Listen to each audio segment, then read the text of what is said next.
Hey everybody, got the Hobby Drifter here again. It is Sunday, August 1st, 2021, here in hot, humid, and sunny Tokyo, Japan. Welcome to part 4 of my Japan Retrospective series. Today, I'm going to talk about housing. A lot of people want to come to live in Japan, either permanently or for a short time, and you got to live somewhere. So, let me tell you about some of the places that I've lived. First place was set up by the JET program for my ex-girlfriend who was on the JET program, and that was all taken care of. Like, everything was set up before the teacher arrived, and obviously before I arrived, because I came a few months later. And it was this nice classic style Japanese apartment building, mostly tatami rooms. There was a kitchen, dining room, bedroom, living room that you can kind of like move around to your own tastes. Most of the rooms were tatami, and they all had the cool sliding closet door things where the closets are basically hidden, so you had just a ton of storage space. But it was a very, very old building. It was so old, in fact, there was no hot running water. So if you wanted to do the dishes or bathe, you had to fill up the tub, use the included heater, to get it as hot as you wanted, and I mean like up to boiling temperature, and then basically do what you needed to with the hot water. Showers were not really an option. I was there for a few months, and then I had to get my own place. And in order to rent an apartment building, it is kind of complicated, and it is kind of expensive, because generally you got to pay like first month, last month's rent, but then also like a security deposit and what is or was known as key money, which is basically just a month's rent that you gift to the owner of the place that you're renting for. So I mean, if you're looking at a place where the rent is $800, $900 a month, picture you're probably going to need like minimum like $3,000 to move in. That's on top of like the real estate fees and stuff like that. But a lot of places will waive some of these charges, and they run specials and things like that. So you do have to look around. This was mostly taken care of by my company, because they wanted their teachers to have a place to live, so they would handle a lot of the going between things. So my place was in Kitakyushu, Japan. It was about 10 minutes from the train stations, and the rent was extremely cheap. It was under $300 a month. It was I want to say it was 28,000 yen per month, which at the time was like $250 per month, and it was what they call a one-room mansion. And I don't know if that's meant to be ironic or not, but it's basically a living room with a kitchen counter and a bathroom. And I was excited that the bathroom had a shower in it. That was really, really cool. After several months of just taking Japanese style baths, I was really happy to get a place with a shower. It was on the fifth floor of a really old working person's mansion. If you've seen any of the earlier videos I've done, you know that this was in a kind of a ratty place. We got the Coke machine outside of the building was broken into fairly regularly, just smashed to pieces. The first floor was like a bodega. That the front of the thing sold used CDs and movies and clothes and stuff, and then the back was just like the craziest porno store you've ever seen. Also sold Pokemon cards. And the top floor of the mansion was what they called the adult video training studio, which, most of my neighbors were snack bar hosts and hostesses, living maybe 3 to a room, and they would come home at 4 o'clock in the morning, drunk off their ass, and just pounding on doors and stuff. This place was located, on one side was the main street for the town, and the other side was 2 separate sets of train tracks. So it was pretty loud. It was so small that the washing machine had to be done or had to be, hooked up on the veranda. So you're outside doing your laundry in winter can be fun. But again, it was very cheap. It was very convenient, and like I say, it because it was $250 a month for rent, was able to save some money. But that first month came to just I think just under $1,000. I had to put out to move in. Once I left there, as the company sent me to a rural town, they found me, and again, this was all done through them. They set up the meeting with the real estate agent and the apartment visit and all that. I think this place was $500 rent, so I had to put out close to $2,000 in order to move in.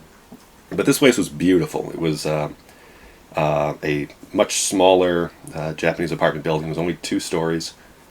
The walls were not as thick as some of these other places I've lived, so you could sometimes hear your neighbors. But like I say, it was $500 a month. Huge. It was a 3 LDK. So you had like a full dining room and kitchen, a living room, bedrooms. This one even had like an office that had a hardwood floor instead of tatami, with windows, like sliding glass windows and stuff. Beautiful, beautiful place.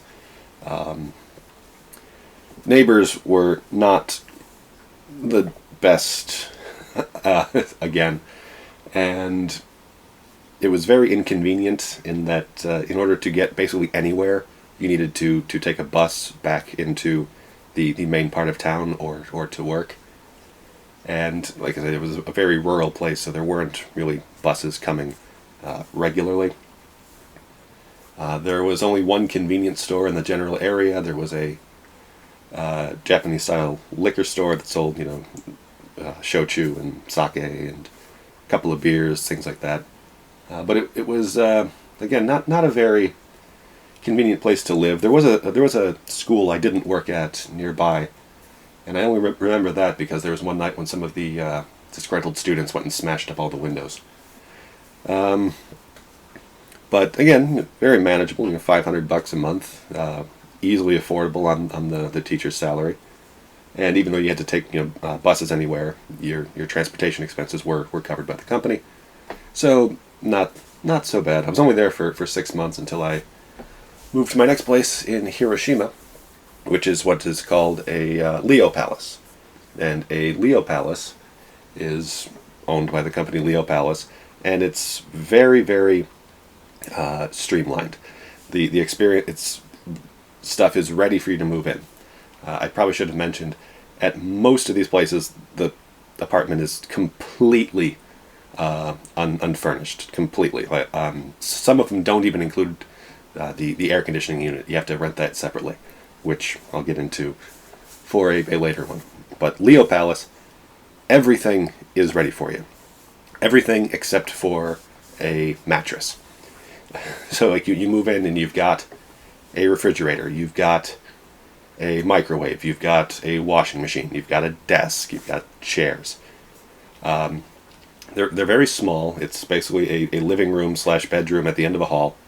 Then an area for cooking. You got your bathroom. It's a combination, toilet and shower in the same room.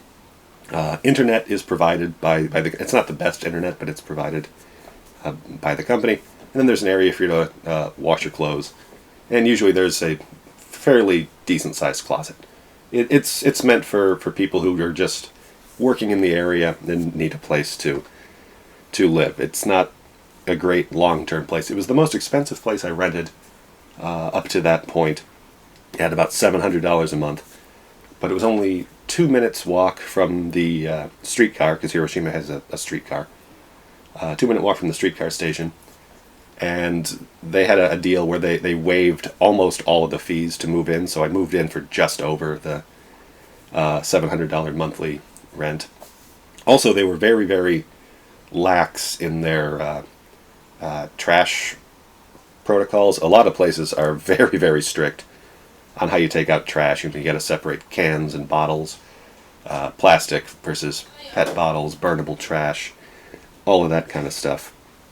But also like metal and batteries and glass and everything else is completely separated on different days and different weeks, things like that.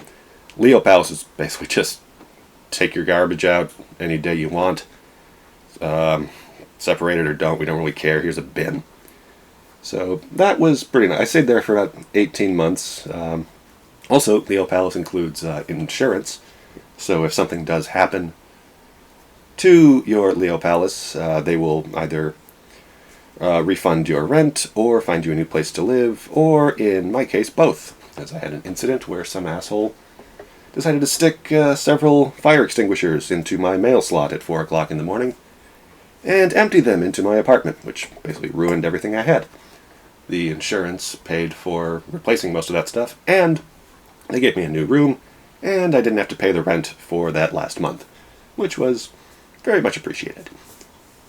Once I left there, I moved in with my then girlfriend, current wife, in Fukuoka again. It was a really strange place. I don't know how much the rent at this place was, because I didn't pay it. And this place is very strange. You would walk into this building, and as soon as you walked in, you would see the kitchen area, very small kitchen area. Next to that was the bathroom, and it was a separate room, toilet and shower. Japanese style was to keep those two things separate whenever possible. Then there was a downstairs area where the ceiling was only about I think it was exactly 5'3", because my wife was able to stand up just. And that was the sleeping area. You don't need to get up and walk around in your sleeping area. It's where the bed goes. So it's a bedroom with a ceiling that's 3/4 the size of what you'd expect a regular ceiling to be. Upstairs was a small living room area with a very small veranda. I want to say it was probably about 10,000 or 100,000 yen, so probably about $1,000 a month. Because it was in a very popular area, very convenient area. It was called Tenjin. It was like the big shopping and business area of the city. Once we left there, we moved to another place that was similar to the one in Izuka with 3 LDK, so like large dining room, good-sized kitchen, 3 extra rooms. One of them we used as a living room, 2 of them as bedrooms and storage area.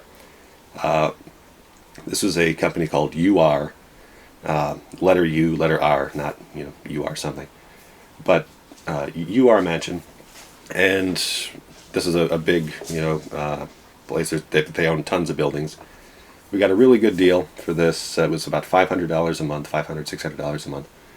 And again, they waived a lot of the fees to move in. So I think we only had to pay twice what the monthly rent was in order to move in.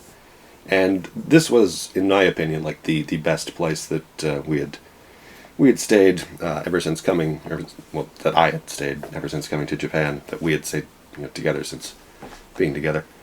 And it was the bedrooms and living room were tatami. The dining room and kitchen were hardwood floors, and it was very convenient. Maybe less than 10-minute walk from a station.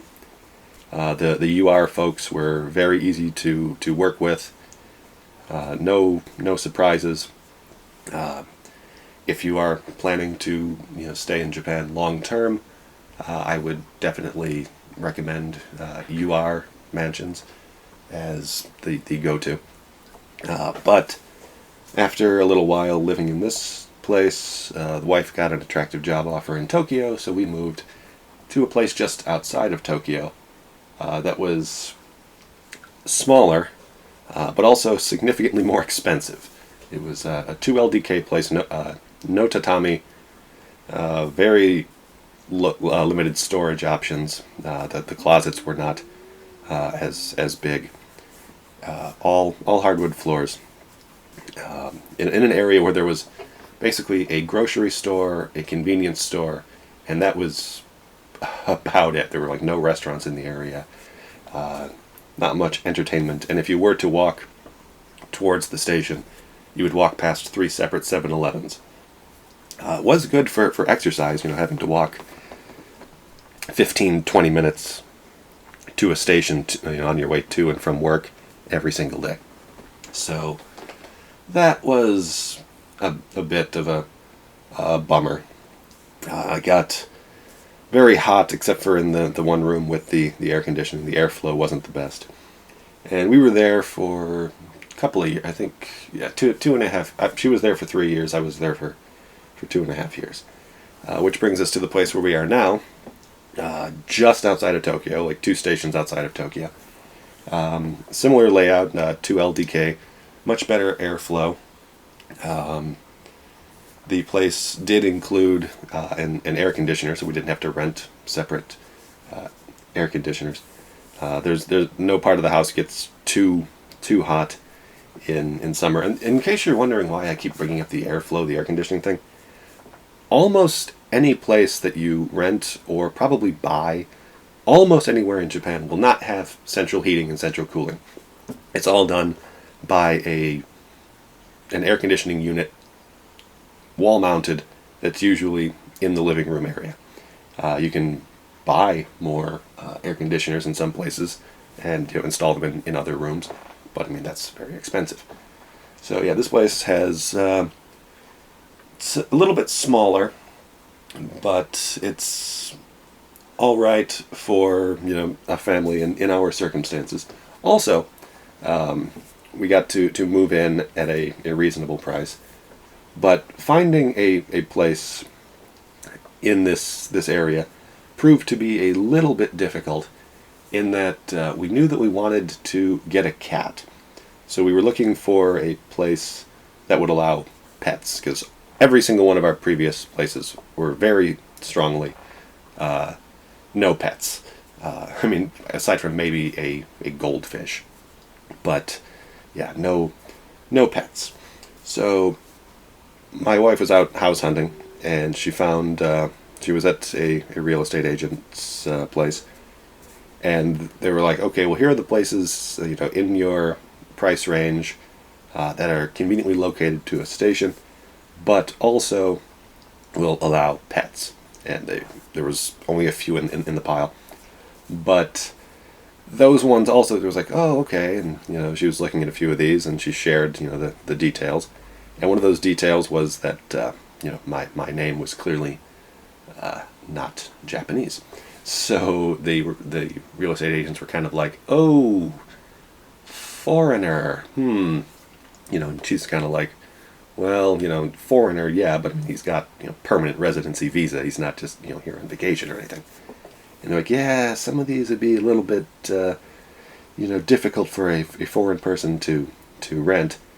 And they're like, well, we don't know that we've got a place that will allow both pets and foreigners. And they said it in a more polite way, but that was the gist of it. And when one of the guys working at the real estate agency heard that, he basically just bolted over and was like, what? Foreigner? Cat? Oh, I got the perfect place. And yeah, so we moved into his place. He's not the landlord, but he's like the building manager, I think. But yeah, so he's our neighbor. He lives next door. It's still fairly expensive. It's about $1,200 a month for a place that's smaller than either of my, $500 places. But it is extremely convenient. It's only a 2-minute walk to the main station, which means you can go from front door to Tokyo in about 7 minutes from here, which is very convenient for both my wife and my jobs. Now, you probably heard the no foreigner thing, and you were kind of like, whoa, back up, how about talking about that a little bit? So, sure. You're probably thinking, isn't it illegal to discriminate against foreigners in housing? And the answer is yes. However, fighting that kind of thing, takes time and money, and again, you need a place to stay, and you probably don't want to stay in a place where they don't want you. But I do get the the idea of it. So how they get around the no foreigners thing is they will say, like visa status. So like a lot of these places, are a lease that's, more than 1 year. So if you're if you're a teacher just starting out, your visa is probably only 1 year. So, okay, your visa's not long enough. Or maybe, your visa will expire, in this amount of time. So, and that kind of shuts out the people with the 3-year visas, including, spousal visas. Start out at 1 year, but mine was 3 years. If you've got the permanent residency visa, it is much more difficult for them to find a realistic reason to say no. But a lot of these building owners don't really need a reason. They can't say, oh, no foreigners, but they can say, I don't like the look of this person, or I just don't want to rent to this person. They have that right. So the real estate agent might actually be doing you a favor, being like, even though this is illegal, this person's not going to rent to you, so maybe don't waste your time with it. And it's not right, and you can fight it. And if you've got the time and the money and the resources, you can fight it and you can win. But that's never really been my thing when I need a place to live. Have recently been looking at buying a place. That's something to look into in the future. That's actually a little bit easier if you've got the permanent residency visa, because once you're buying it, they get your money, and of course you gotta get unless you're got very, very wealthy, you gotta come up with some cash and put all that out. So yeah, that's my look at staying in different places. I've never done it personally, but there also are share houses, which are probably the cheapest way to get started, especially in bigger cities, Tokyo, Osaka, where cost of housing can be quite high. I told you I'm paying about $1,200 a month for this place, and that would, along with the rent and insurance and the other bills that come with living here, would be very, very difficult on just my salary. But of course, we're dinks, dual income, no kids, so it's okay. Share houses are generally much cheaper. I want to say in the area of maybe $500 a month. But again, you do have to live in a house with people you don't know. And I have known some people who hated that. But it is something to look into. Hopefully, if you are thinking about coming here for work, if you're going to get a job, programming or teaching or engineering or something like that, the company will do most of the heavy lifting in regards to finding a house, but not all of them do. You got to watch out for that. One other thing to watch out for is sometimes the company owns some apartment buildings, and they will rent them out to the teachers. The ones that I have heard about from people who have lived there, not not great. Not great stories. The company would basically use it to just siphon more money from the places. And if you are a single non-Japanese person, you will need the company or someone else to act as the guarantor, which is, if you don't pay your rent and disappear, then they're on the hook for making up the difference. So it can be expensive, it can be difficult. Companies do often help out, but sometimes they do make it worse, and I wish it was easier, but it is definitely something to worry about and at least plan for if you are planning to come here for any kind of long-term stay. Alright, that's all for this video. Thank you very much for joining me. If you have any questions on this topic or suggestions for future topics, please let me know. Either here in the comments or on Twitter at HobbyDrifter. DMs are open, as they say. Thank you very much. Take care, everyone, and happy hobbying.